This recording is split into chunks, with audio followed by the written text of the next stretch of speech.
Somewhere in Osaka, a man is sitting alone in a restaurant. No menu. They already know what he wants. The staff bows deeply when he walks in. Nobody looks him in the eye. Not out of disrespect, out of fear. 3 men stand near the entrance. They're not hired security. They're brothers. Men who have bled for him. Men who have kept secrets for him. Men who would die before they let anything happen to him. This man didn't inherit his power. He didn't win it in an election. He didn't get lucky. He earned it, one rank at a time, inside the most feared criminal organization in the world, the Yakuza. Today, we go through every single rank, every level, every secret, every sacrifice. And it all starts in 1990. Level 1, The Outsider, 1990. You are 17 years old, and you are angry. Not the kind of angry that goes away after a good night's sleep. The kind that lives in your chest like a stone. Heavy, permanent, cold. Japan in 1990 is at the peak of its economic bubble. Everywhere you look, money, excess, confidence. Tokyo is the most expensive city on earth. Businessmen are buying Picassos at auction just to prove they can. Real estate prices have gone so high that the land under the Imperial Palace is technically worth more than the entire state of California. Everyone around you seems to be winning. Everyone, except you. You grew up in a neighborhood where the bubble never arrived. Your father was gone before you were old enough to miss him. Your mother worked 2 jobs and came home with nothing left. She tried, you know that. But trying and being present are 2 different things. So you raised yourself, on the streets, around older guys who had money in their pockets and walked like the sidewalk belonged to them. You wanted that feeling. Not even the money specifically, just the feeling that you existed, that someone would notice if you disappeared. School gave you nothing. You dropped out at 16, worked a convenience store for 3 months until a customer talked to you like garbage, and you snapped. You got fired. Spent the next few months drifting. Instant ramen, sleeping until noon, every day, exactly the same. Invisible. Then, one night in the summer of 1990, outside a pachinko parlor, an older man sits beside you on the steps. Clean haircut, gold watch, calm eyes. He smells like money, but talks like a normal person. He doesn't recruit you, doesn't pitch you anything. He just asks, "What are you doing out here this late?" And for some reason, you tell him the truth, that you have nowhere to be, that nothing is working, that every single day feels the same, and you don't know what's wrong with you. He listens, actually listens. At the end of the night, he hands you his number. Call me if you want real work. No explanation, just that. And then you call. Level 2, Chinpira, 1990 to 1992. The first job is simple. Stand outside a building for 4 hours. Watch who comes in, text him if anything feels wrong. That's it. You earn more that night than a week at the convenience store, so you do it again and again. Slowly, over weeks and months, the jobs change. You deliver envelopes to addresses you don't ask about. You sit in the back of a car while older men talk in the front, conversations you pretend not to hear. You stand at the edge of a room and look like you belong there. You are a chinpira, street level, the very bottom. But you don't feel like the bottom, because something has shifted inside you that you didn't expect. You belong somewhere now. The man who recruited you, you call him Aniki, older brother. He calls you Kyodai, little brother. In the Yakuza, those aren't just words. They are the foundation of everything. The entire organization runs on what they call the Oyabun Kobun system, father and child. Your boss is your father. You are his child. You obey, you protect, you sacrifice. This structure, this sense of order and belonging, does something to a kid who never had either. It calms you. The stone in your chest gets a little lighter. But here is what nobody tells you at level 2. The warmth you feel, the brotherhood, the belonging, it is real. And it is also a door that only opens one way. By the time you fully understand what you've walked into, the oath will already be in your blood, and leaving will be the most dangerous thing you could ever attempt. You don't know that yet. Right now, you just know that for the first time in your life, someone is proud of you. Level 3, the test, 1992. Nobody announces that the test is happening. It just happens. One night, outside a gambling den, a man grabs you and puts something sharp near your ribs, tells you to walk away and never come back. Your hands are shaking. But you don't move. You stand your ground and say nothing. He leaves. You go home and sit in the dark for an hour before you stop shaking. Another time, a police officer pulls you aside. Friendly tone, casual questions. The kind designed to feel like small talk, but are actually fishing for something. You smile, say you don't know anything, walk away, then immediately call Aniki. He listens to the whole story. Good, he says. One word. You feel it for a week. Because in this world, being good means something very specific. It doesn't mean honest. It doesn't mean kind. It means when things got hard, you stayed loyal. Silence is loyalty. Loyalty is survival. Mess up once, you get a beating in a back room and one more chance. Mess up twice, you're out. And in the Yakuza, out doesn't always mean you just walk away. Level 4, the ceremony, late 1992. 2 years in, Aniki tells you to dress clean and come with him. He takes you to a traditional Japanese room you've never been inside before. Tatami floors, low lighting. Senior members seated formally along the walls. In the center, a tray with 2 cups of sake. This is the Sakazuki ceremony. Ancient, serious, irreversible. Your boss's cup is filled higher than yours. That's intentional. He is the father. You are the child. He gives more than he takes. And in receiving, you owe him everything. Not money, not favors. Your loyalty, your silence, your life, if it ever comes to that. You both drink, and just like that, you are Kumiin, a fully sworn member of the Yakuza. Shortly after, the tattoo begins. Not a small one, a full-body irizumi, covering your back, chest, arms, and legs. It will take months. Some men take years to finish. Traditional Yakuza tattoos are done by hand, using a technique called tebori, needles on a wooden handle, tapped manually into the skin. No electric machine, no buzzing. Just slow, deep, rhythmic pain. You sit still for hours each session. You do not cry out. Because this is not decoration.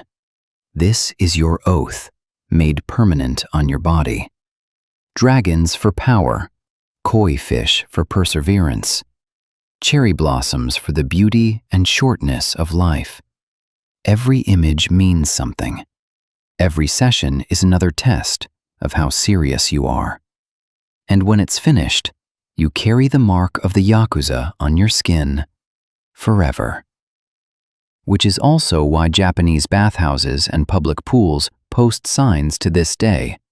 No tattoos allowed. They are not targeting fashion. They are targeting you. The tattoo is the secret you can never fully hide. The one thing you cannot leave behind. even if you leave everything else. Level 5. Earning your territory, 1993 to 1995. You are a full member now, and full members are expected to earn. The Yakuza is not a gang sitting around waiting to cause trouble. It is a business, and like any business, everyone generates revenue. Your main operation at this level is protection. Local businesses, restaurants, bars, hostess clubs, pachinko parlors, pay a monthly fee to operate peacefully inside your territory. Most of them pay without needing to be threatened, not just because they're scared, but because you actually deliver on the deal. Someone causes trouble in their bar, one call and it's handled before the night is over. A rival business tries to muscle in, it stops. A customer refuses to pay and gets aggressive, solved. No police, no lawyers, no court. The Yakuza provides a kind of fast, quiet order that official institutions simply cannot match. And you are one of the men who provides it. Your income is real now. Your own apartment, good food, a car. But here is the rule that never changes at any level. Every month, a portion of everything you earn goes up to your boss first, before your cut, before anything. It's called tribute, and missing it, for any reason, is not something you want to explain. Then, January 1995 hits, the Great Hanshin earthquake. Magnitude 7.2. Kobe, one of the most important port cities in Japan, is destroyed in under a minute. 6,000 people dead, 300,000 left homeless. Buildings collapsed, highways folded, fires burning everywhere. The government response is slow, overwhelmed, disorganized. But within hours of the earthquake, Yakuza trucks are already moving through the rubble. Food, water, blankets, medicine, delivered to neighborhoods that the government hasn't reached yet. The Yamaguchi-gumi, the largest Yakuza syndicate in Japan, headquartered right there in Kobe, opens its offices as relief centers. The streets know who showed up first. This moment becomes one of the most talked about paradoxes of the Yakuza. Criminal organization, neighborhood protector. Both things are true at the same time. And you, running your small territory, managing your crew, understand it better than any journalist ever could. Because you live it. Level 6. The moment you cannot undo. 1996. Something happens in 1996 that nobody prepares you for. You are given an order. I won't say exactly what. Every member has a different story, a different night, a different order. But every man who has made it past level 6 has a moment, an action, something that crosses a line you cannot cross back over. You do it, because at this level, hesitation is not just weakness, it is a form of betrayal. And betrayal in the Yakuza has only one outcome. So, you don't hesitate. But afterward, you go home.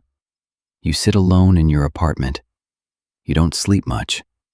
And over the next few days, something inside you quietly rearranges itself. Some men drink it away. Some men bury it so deep they stop feeling much at all. Some men just keep moving forward until there's no time left to look back. You find your own way. But here's the thing nobody tells you. You will carry it. Not loudly, not every day, but it never fully disappears. Like a stone in your chest. The same stone from 1990, except now it means something completely different. Level 7. Shate Gashira, 1997 to 2000. It's 1997. You're 24 years old now. Your face has changed. Not just aged, changed. The softness of the teenager on the pachinko steps is completely gone. What's there now is harder, quieter, more deliberate. You've been promoted to Shate Gashira, a senior lieutenant who leads a group of full members beneath him. You are now middle management, and the pressure hits from both directions. Above you, your boss demands results, tribute paid on time, operations running clean, problems handled before they become crises. Below you, your crew needs leadership. They need to believe in you, need to know that being loyal to you is worth something. Squeeze them too hard, and they resent you. Be too soft, and they stop respecting you. The balance is everything. And here is what these years teach you that no rank below could. Leadership is a performance. Every single day, in front of your men, you perform confidence, you perform certainty, you perform authority, even on the days you feel none of those things, especially on those days, because the moment they sense doubt in you, the entire structure beneath you starts to crack. By the late 1990s, something else is happening too. The economic bubble that was roaring when you started in 1990, it collapsed. Japan's economy crashed in the early 90s, and by the late 90s, the country is still in what economists call the lost decade. Banks failing, companies going under, unemployment rising. For the Yakuza, economic collapse is not a problem. It's an opportunity. Desperate people need money. Failing businesses need cash quickly. Banks that won't lend create space for loan sharks who will. Your operations grow during the very years when the rest of Japan is struggling. And your boss notices. Level 8, 2 Worlds, 2001 to 2005. It's the early 2000s now. You're pushing 30, and something changes at this level that people on the outside would never expect. You start spending a lot of time in boardrooms. Because here is the truth about the Yakuza that most people miss. The organization has always understood that the best way to protect criminal money is to put it right next to clean money. At level 8, you are deeply embedded in legitimate business. Construction is the classic one. Japan's construction industry has decades of documented Yakuza involvement. Subcontracting layers, shell companies, bid manipulation on government contracts. But also real estate, nightclubs, debt collection agencies, legal ones with registered offices and business cards, staffing companies, entertainment. Your name is on documents, the clean ones. You have lunch meetings with accountants. You review quarterly financial reports. You shake hands with local politicians at business dinners, like your old friends. And then, later that same night, you take a call in your car and give instructions that no accountant would ever want to hear. 2 worlds, 1 man. You move between them so smoothly now that you sometimes forget which version of yourself you're currently being. The man at the dinner table and the man in the parking garage giving quiet instructions, they feel like the same person. Because they are. Level 9, Wakagashira, 2006 to 2010. By 2006, you are 33 years old, and you are the second most powerful man in your organization. Wakagashira, the underboss. On paper, second in command. In reality, you run everything. Your boss is older now, more symbolic. The actual machine, the decisions, the operations, the problems, all of it flows through you. Your name is in law enforcement files you will never see. Wiretap transcripts, surveillance photos taken from cars parked down the street, financial records that investigators spent years piecing together. They know who you are. You know, they know. And you have become expert at operating anyway. Lawyers who know exactly what to say. Accountants who know how to structure everything. Layers of people between you and anything that could be traced directly to you. But the thing that keeps you awake at night is not the police. It's your own organization. Because you are now close enough to the top that everyone around you watches you differently. The men beneath you see their future when they look at you. And your boss, maybe he trusts you completely. Maybe he doesn't. In this world, you can never be entirely sure. And that uncertainty, at a level where certainty is everything, never fully goes away. Then, in 2011, the Tohoku earthquake, the largest earthquake in Japanese recorded history. The tsunami that follows kills nearly 20,000 people. The Fukushima nuclear disaster.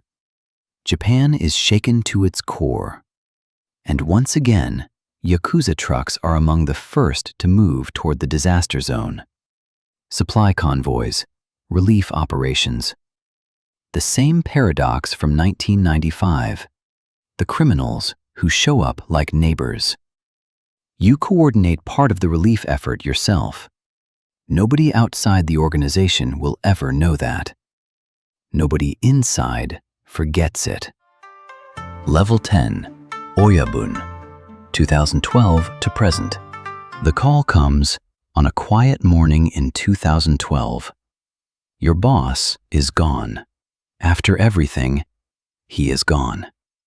The organization needs a kumicho, a supreme boss, the Oyabun, the father. Every man in the room is looking at you. You have been moving toward this moment since 1990, 22 years. And when it finally arrives, you feel nothing.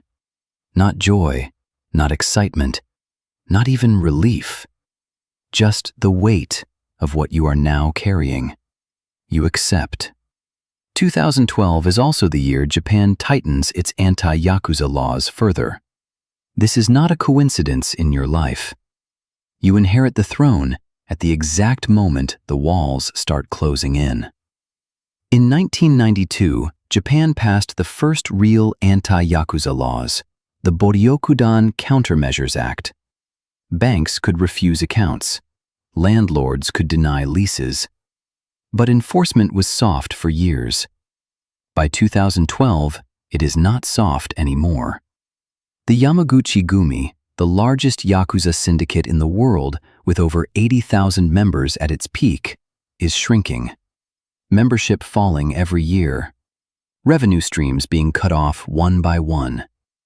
Younger men choosing not to join. The world you spent 22 years climbing is getting smaller. You sit with this reality in the quiet moments.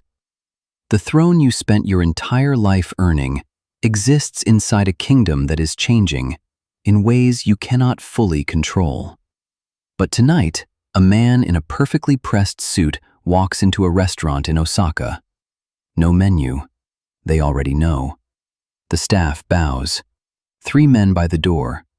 He sits at his table, and for just a moment, he thinks about the 17-year-old boy sitting on the steps of a pachinko parlor in the summer of 1990. Angry, invisible, desperate to matter.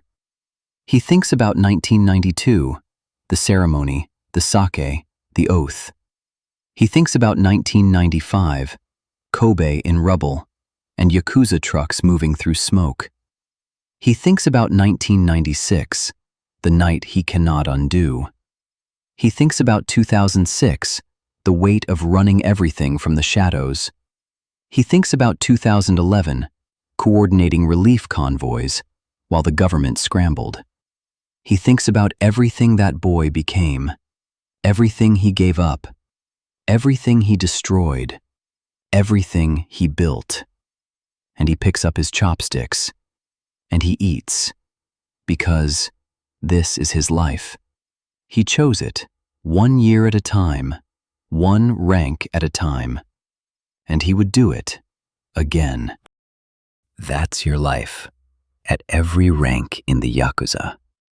If you want to see the next rank breakdown, subscribe, because we're just getting started.